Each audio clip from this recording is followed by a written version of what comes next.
الحمد لله رب العالمين والصلاة والسلام على أشرف الأنبياء والمرسلين نبينا وسيدنا محمد مصطفى صلى الله عليه وآله وأصحابه أجمعين ومن ولا.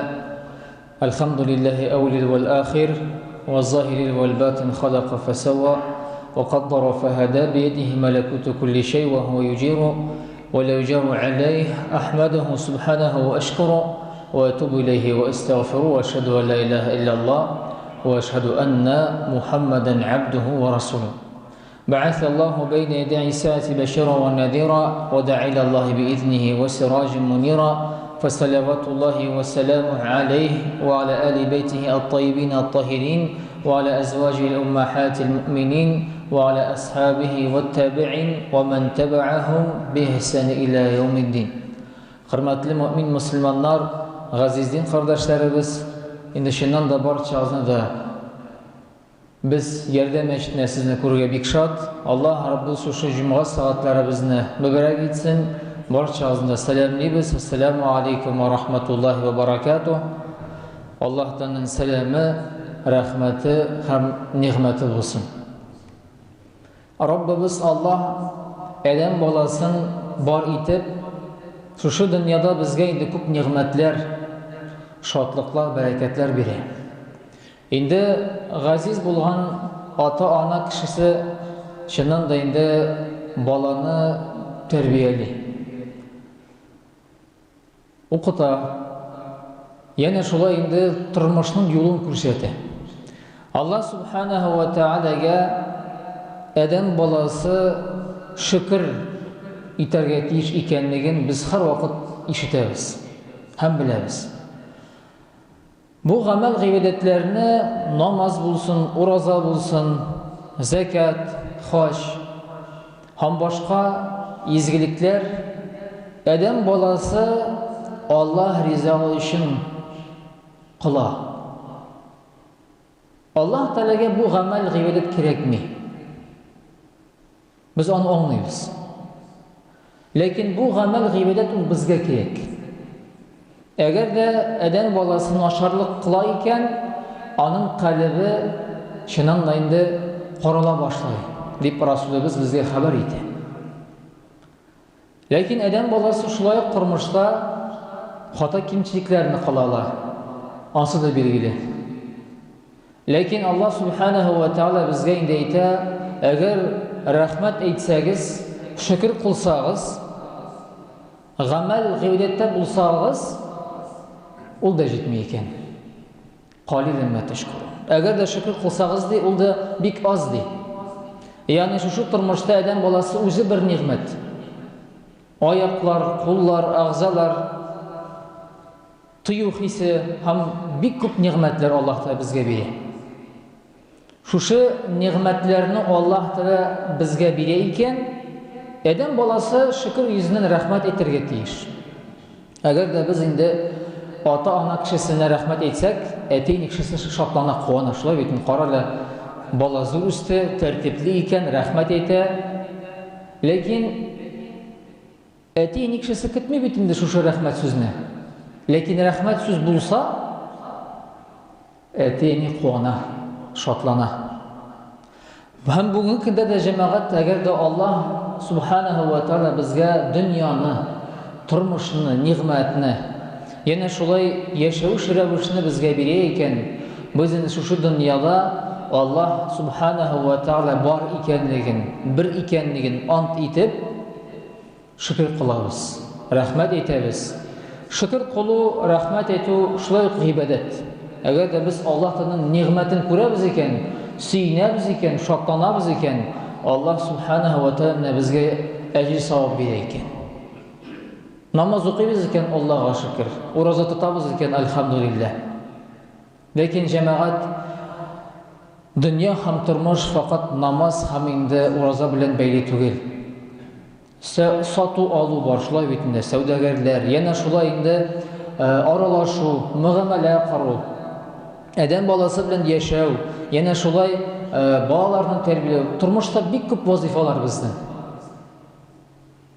Fakat namazlarına kildi, tertipli oturdu, dua kıldı bitti yok. O turmuşta türlü vakitler bulunğa mümkün. Ләкин җәмәгать, әгәр дә без инде искә алсак, менә адәм баласына җылы рәхмәт сүзе кирәк, яки инде начар сүз кирәк.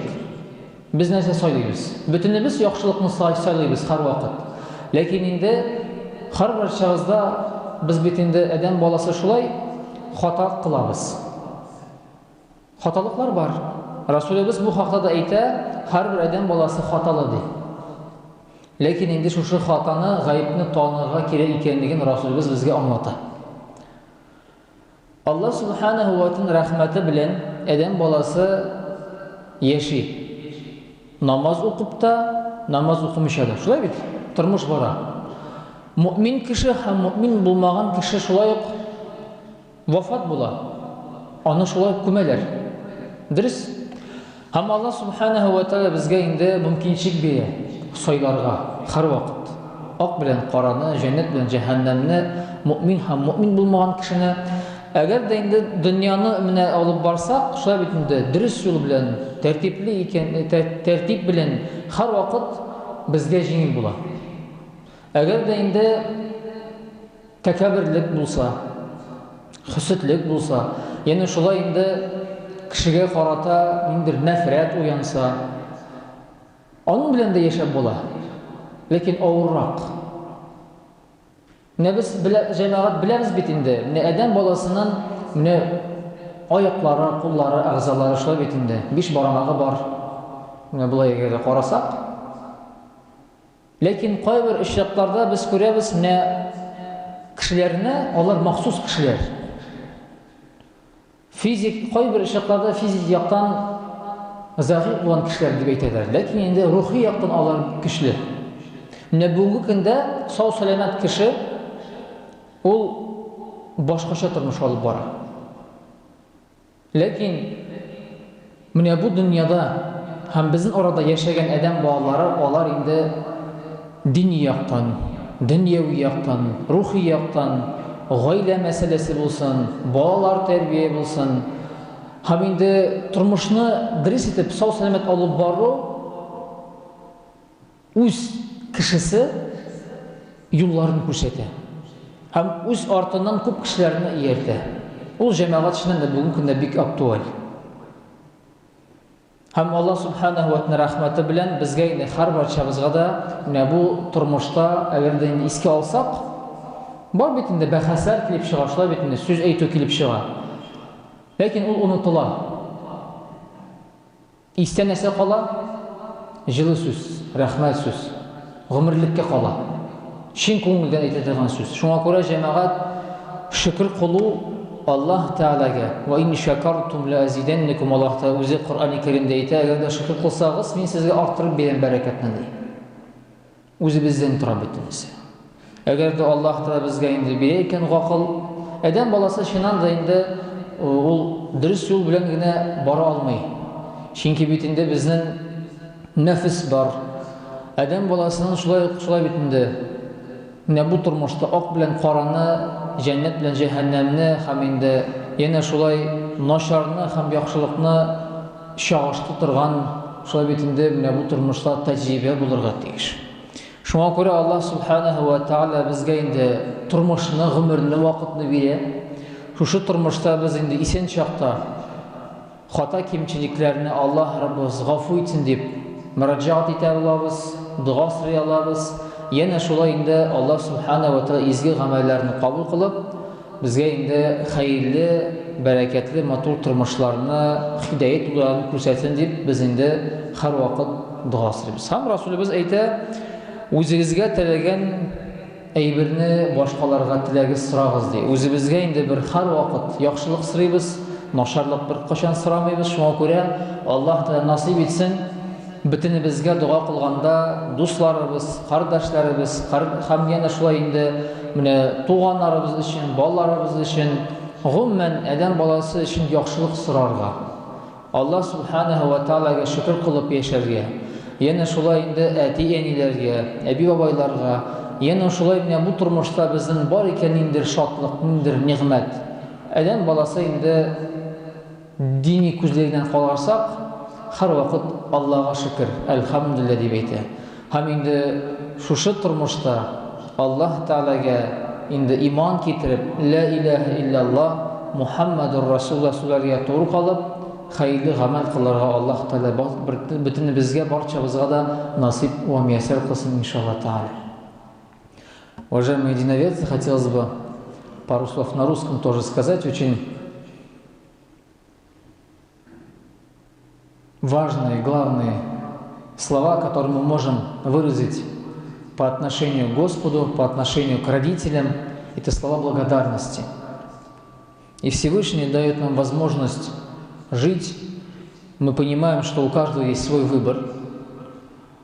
И у детей тоже свой выбор есть. Да? Мы стараемся воспитывать, и наши родители старались нас воспитывать в правильном русле.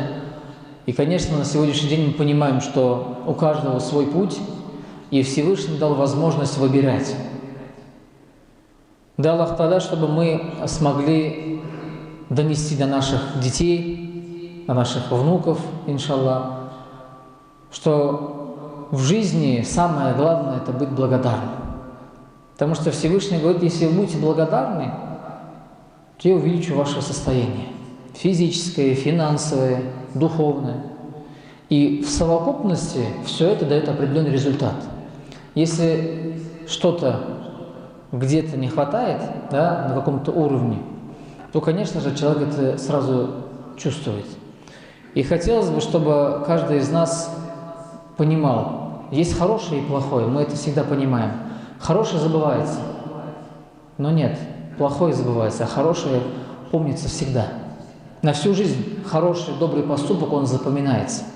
От чистого сердца, которое мы делаем, действия, слова, дай Аллах Та'аля, чтобы вот в нашей жизни было меньше плохого.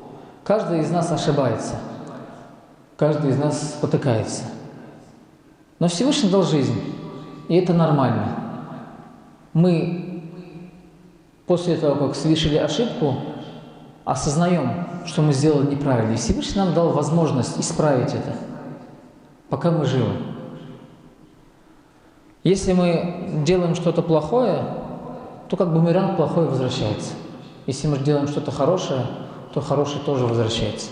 И пророк Мухаммад говорил, делайте дуа, молитесь не только за себя, но просите и за других именно то, что вы хотите для себя. Для себя мы желаем только лишь благого, постоянно и всегда, счастья, радости. И пророк Мухаммад, мир ему, не зря указал нам на то, чтобы мы делали дуа за других, за близких, за родственников, за братьев, за сестер, чтобы мы всегда были вместе и чувствовалось это братство, единство. Всевышний также говорит: «Ва'атасиму бихабли Аллахи джами'а ва ла тафарраку», держитесь. Ветви Аллаха, Корана и Сунны. Почитайте пожилое поколение, друг друга. И Всевышний говорит: «Хам ойрл магас», не разделяйтесь. Это единство, когда мы вместе, когда и в трудности, и в сложности мы стараемся помочь друг другу. И на сегодняшний день очень важно, чтобы мы были благодарны. Вот родители тоже, они нас растят, дают нам образование. Они от нас не ждут же благодарности. Но если мы скажем от чистого сердца им спасибо, поблагодарим их, мы знаем, что каждому родителю это будет приятно. И когда мы видим, что этот бренный мир, он создан для нас с комфортными условиями, если мы, допустим, на сегодняшний день будем сравнивать с квартирой, с автомобилем, или, допустим, даже с гостиницей, с определенной. Если нам нужен комфорт, то это стоит деньги. То есть мы должны поблагодарить за то, что Всевышний нам дал идеальный комфорт, в котором мы находимся. И то, что у нас есть, это на самом деле очень много милостей, которые Всевышний открывает перед нами. Есть среди нас те люди, которые несут на себя определенную ответственность. И смотря на них, мы понимаем, что они духовно очень сильные люди. Возможно, есть какие-то физические моменты, да, недостатки, возможно, но мы называем таких людей особенными людьми. И особенные люди на сегодняшний день очень актуальны. Вот если каждый из нас замечает, что пропаганда здорового образа жизни, семейной жизни, отношения с супругой, отношения с детьми, в обществе, это очень актуально. И те люди, которые находятся, так скажем, в определенном положении, нежели, допустим, здоровые люди, несут больше пользы. И мы понимаем, что очень многому здоровые люди, мы должны учиться у тех людей, которые духом сильны, и которые стараются чего-то достичь, сделать что-то, показать пример. И на сегодняшний день, мне кажется, что для детей это очень актуально. Это пропаганда образа жизни, правильный образ жизни. Всегда была пропаганда, всегда были кумиры, мы это понимаем, знаем, да? Но очень важно, чтобы это были люди, которые несут частичку радости, тепла, поклонения Господу, благодарность к Создателю. И вот тогда, если все вместе мы сможем это прочувствовать, то, иншаллах та'аля, Всевышний нам даст милость, баракат и воздаст, конечно же, за благие дела и простит прегрешения. Дай Аллах Та'аля, чтобы мы смогли идти по правильной дороге, по правильной стезе, и пусть Всевышний даст нам возможность быть вот вместе, да, и в радости, и в горе, и в счастье, чтобы чувствовалось единство, братство, потому что вера – это не только намаз, да, и ураза, но это жизнь, в которой каждый из нас участвует.